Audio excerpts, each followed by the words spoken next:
এই সংসারে সংগ্রামে পড়ে। হ্যাঁ, সুখ দুঃখ একটা লাভ করে। কিন্তু যারা জ্ঞানী পুরুষ এরকম বিষয় সুখের প্রতি আসক্ত না হয়ে একদম চিন্ময় সুখ, এই বিষয়ে সুখ বাসনার যে উন্নত সুখ, উন্নত রস, সেই রসের প্রতি তারা সবসময় মগ্ন থাকেন জ্ঞানী পুরুষরা। এইভাবে আমরা গীতাতে পাই। তো আমাদের কি করতে হবে? অভ্যাস করতে হবে যেন উন্নত সুখ রস পাই। আর সেটা কি পন্থা? প্রভুপাদ গীতাতে অনেক জায়গায় বলছেন, যেমন ধ্যান যোগে আছে, কেউ যখন নিয়মিয়া আহার করবে, নিয়মিয়া খাবে, নিয়মিয়া ঘুমাবে, নিয়মিয়া জপ ধ্যান করবে, নিয়মিয়া জীবনটাকে একটা পরিকাঠামো নিয়ে পরিচালনা করবে, তা তিনি এই ভবরোগ যে দুঃখ, এই যে ইন্দ্রিয়ের যে তাড়না থেকে মুক্তি পাবে। হ্যাঁ, সে দুঃখ থেকে মুক্তি পাবে, সে ব্রহ্মসুখ পাবে, ব্রহ্মসুখ চিন্ময় সুখ পাবে, জড় সুখের ঊর্ধ্বে চিন্ময় সুখ পাবে, যে সুখে সে সবসময় পরিতৃপ্ত থাকবে, নিজে আত্মারাম, আত্মাতে সন্তুষ্ট থাকবে। এটি হচ্ছে ভগবত ভক্তির উন্নত স্বাদ। নিম্ন রস ত্যাগ করতে পারে ভগবত ভক্তির রসের দ্বারা। এটা একমাত্র হয় শুদ্ধ ভক্ত। যখন শুদ্ধ ভক্তরা সঙ্গ পায় কেউ, সেই শুদ্ধ ভক্তের সংস্পর্শে তার ওই যে শুদ্ধতা যখন সেই ভক্তের কাছে আসে, তখন সেও এরকম ইন্দ্রিয় গুলিকে কন্ট্রোল করতে পারে, এবং সেও নব নব রস পায় এবং নিম্ন রসকে পরিত্যাগ করতে পারে। শুদ্ধ ভক্তের সান্নিধ্যের ফলে এটা হয়। তা আমরা অনেকে বুঝতে পেরেছি, অনুভব করছি। হম যারা অলরেডি বুঝতে পেরেছেন, বুঝতে যে আপনার গুরু কৃপা হয়েছে, আপনি শুদ্ধ ভক্তের সান্নিধ্য পেয়েছেন অলরেডি আপনার।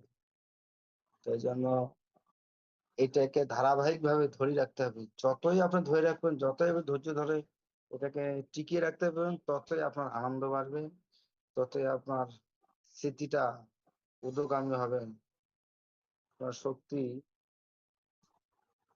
উপরের দিকে যাবে।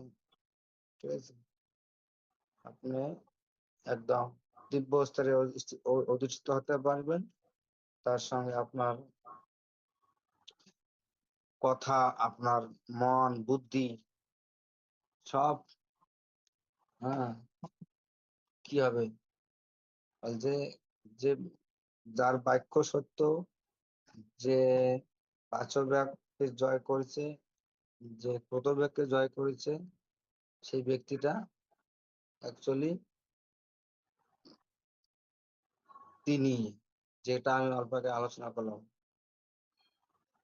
তিনি তখন বাচ্চব্যাগ ক্রোধব্যাগ সবকিছুকে সংযম করতে পারে, জয় করতে পারে, যার ফলে সে জগতে অনেকের উপকার করতে পারে, আধ্যাত্মিক দিক থেকে সে কৃপা করতে পারে জগৎকে, জগতের মানুষের কৃপা শক্তি প্রদান করতে পারে। আজকে আমরা ভক্তি বেদান্ত আলোচনা করেছি যে এই সংসারে মানুষ বদ্ধ দশা পড়ে অনেক হাবুডুবু খাচ্ছে, দুঃখ পাচ্ছে।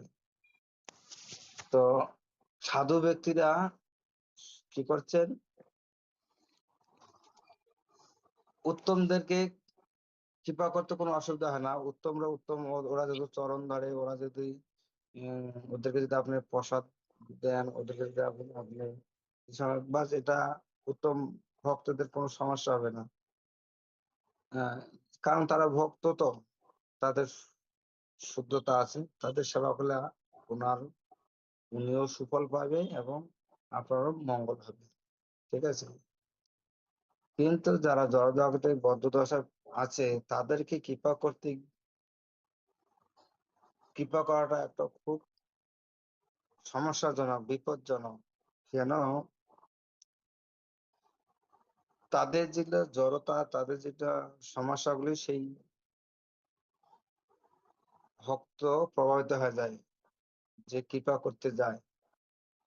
তো এই জন্য কৃষ্ণের কৃপা ছাড়া নহে তার প্রবর্তন। কোন ভক্ত যখন সেই শক্তি দ্বারা আবিষ্ট, কৃপা শক্তি দ্বারা ভগবানের কৃপায়, তখন সে অন্যকে কৃপা করে, অধমকে কৃপা করে তাকে আহ উম, কি করতে পারে, শুদ্ধ করতে পারে, তাকে উম, উদ্ধার করতে পারে। তো এই জন্য আমাদেরকে সেই শক্তি অর্জন করতে গেলে আমাকে জগৎকে যে আমি কৃপা দিব, সেই কৃপা দেওয়ার আমার যোগ্যতা আনতে হবে। যেমন আপনি কৃপা করবেন, আপনার কৃপা করার সেই শক্তি, সাধনা শক্তি লাগবে। আর ভগবান যদি আপনার কৃপা করে, তাহলে আপনি কৃপা করতে পারবেন। এবং অনেকে আছে, যেমন সাধু মহাত্মা চরণ ধরে জড়জগতের মানুষ, তারা লগে লগে প্রভাবিত হয়ে যায়।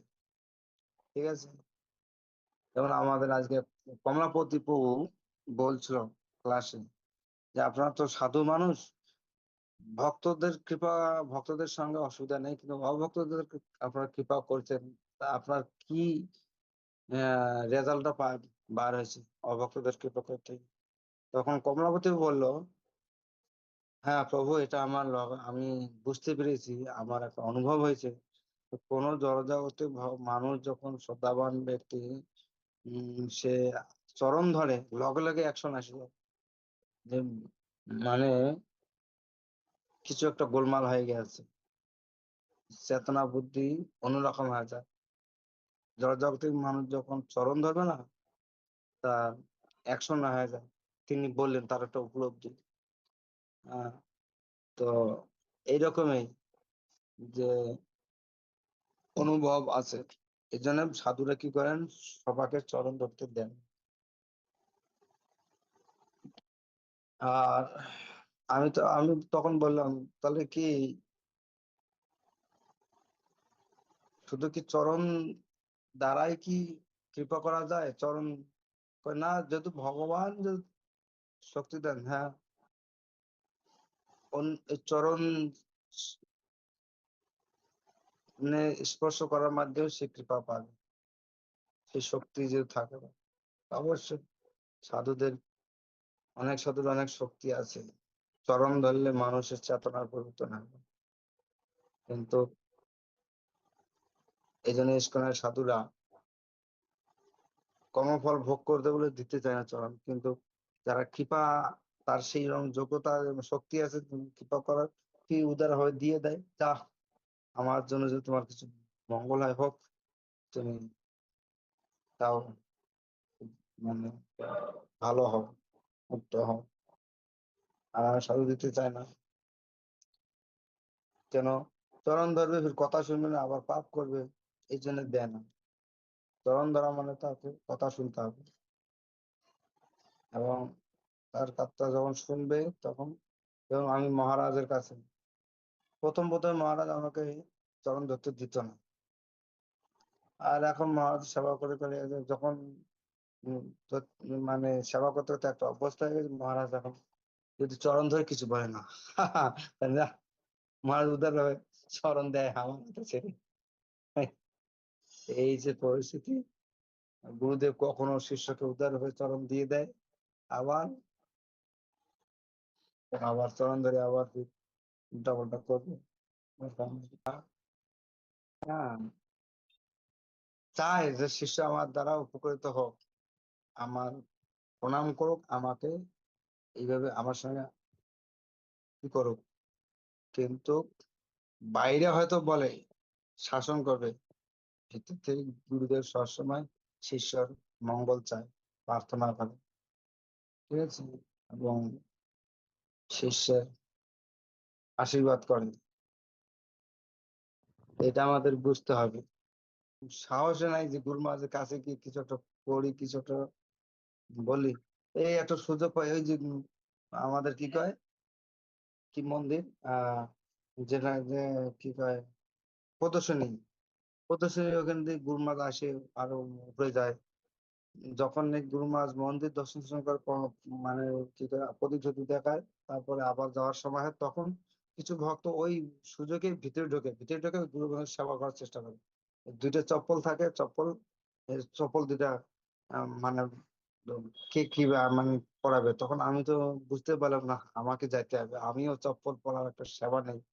তখন কালকে না কয়দিন আগে সেই সুযোগটা নিয়েছিলাম, যাই অনেকদিন থেকে গুরু মহারাজের কোনো কিছু করতে পারছি না, একটু ভিতরে যাই সেবাটা করি। তখন গিয়ে দেখি একজন ছেলে দুটো চপ্পল নিয়ে ধরে আছে, গুরু মহারাজ আসলে তো পরাই দিবি। এই আমাকে একটা চপ্পল দাও, আমি একটা পরাবো। হম, মানে এইরকম গপছে। তখন সে আমাকে দিতে বাধ্য হলো, আমি একটা চপ্পল নিলাম আর ও একটা চপ্পল নিল। গুরু মহারাজ আসলো কিছুক্ষণ পরে, ফুলগুলো পরিষ্কার করলাম। আমি এখন চিন্তা করলাম, আর কোনদিন আগে পড়াইছেন যদিও, তত অনেকদিন তো পড়েনি না, একটা মনে শঙ্কা ছিল।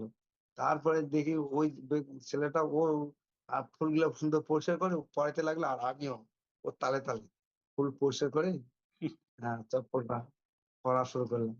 বাস, হ্যাঁ, চপ্পল পরাইলাম, এদিকে প্রণাম করলাম, গুরু মা দেখি লাঠিটা নিয়ে, হ্যাঁ, সবাই কাজ করতেছে, আর আমি মাথা আঁকাই দিলাম, আমার মাথা এরকম দিল ঠক করে।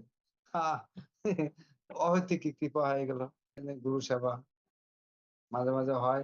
আমরা যদিও ডাইরেক্ট পপু সেবা করতে পারছি না, চেষ্টা করছি বাণী সেবা করার জন্য, আর বাণী সেবা করতে গিয়ে হয়তো বলতে তো হয়, কিন্তু গুরু মহারাজ তো উদার, তিনি আহ, সন্তান মনে করে ক্ষমা করে দেন। আহ, যাই হোক, এইভাবে গুরু মহারাজের সেবা করার চেষ্টা করি, কিন্তু কি করবো, যেন গুরু মহারাজ সেই শক্তিগুলো দেওক সেবা করার, সেই বুদ্ধি দেওক, এই প্রার্থনা করি গুরুর কাছে, বৈষ্ণবদের কাছে, মাধবের কাছে। হরে কৃষ্ণ। ভক্তি যত হবে ততই কৃষ্ণ কৃপা হবে, কৃষ্ণকে বুঝতে পারবে, মানে কাছে যেতে পারে না, কিন্তু আমি তো আর সেইটা সুযোগ পেয়েও আমি ভয় পাচ্ছি। তাই নিজের মনের দুর্বলতা গুলো প্রকাশ করবেন, দেখবেন গুরু মহারাজ বুঝতে পারবে, আরো আপনার ভিতর থেকে সব কিছু খেয়ে আছে আমার। গুরু মহারাজের সেবকরা এত খেই খেই করে না, ওই জন্য আফগান আমি কি করছি, ধর তারপর খেয়ে খেয়ে শুনবো না, আর কাছেও যাবো না। তবে তথাপি মাঝে মাঝে যাই, ওদেরকে কি করি না, কিন্তু এই জন্য যারা এরকম ব্যবহার করছে না, তারা কেউ টিকতে পারে না গুরু মহারাজের কাছে, কারণ অপরাধ করে। হ্যাঁ, হ্যাঁ, সাধু সন্ন্যাসীদের কাছে টিকতে পারে না গুরু মহারাজ। এই যে বিল্টু, এরকম একটা ছেলে ছিল, এখন নেই। গুরু মহারাজের সেবা সবসময় কাছে থাকতো, গুরু মহারাজ ভালো মন্দ সব কিছু দেখতো, ওইরকম খেয়ে খেয়ে করতো। আর গুরু মহারাজ নিজেও বলতো, আমার সেবকরা আমার ভক্তদের সঙ্গে বেশি ভালো ব্যবহার করতে জানে না, এই জন্য ভক্তরা ক্ষুব্ধ হয়। আর হচ্ছে তো এই জন্য, আর যার জন্য কদিন পরে তারা টিকতে পারছে না। তাকে কি করতে পারে, তারা আছে, ঠিকই আছে এখন পর্যন্ত।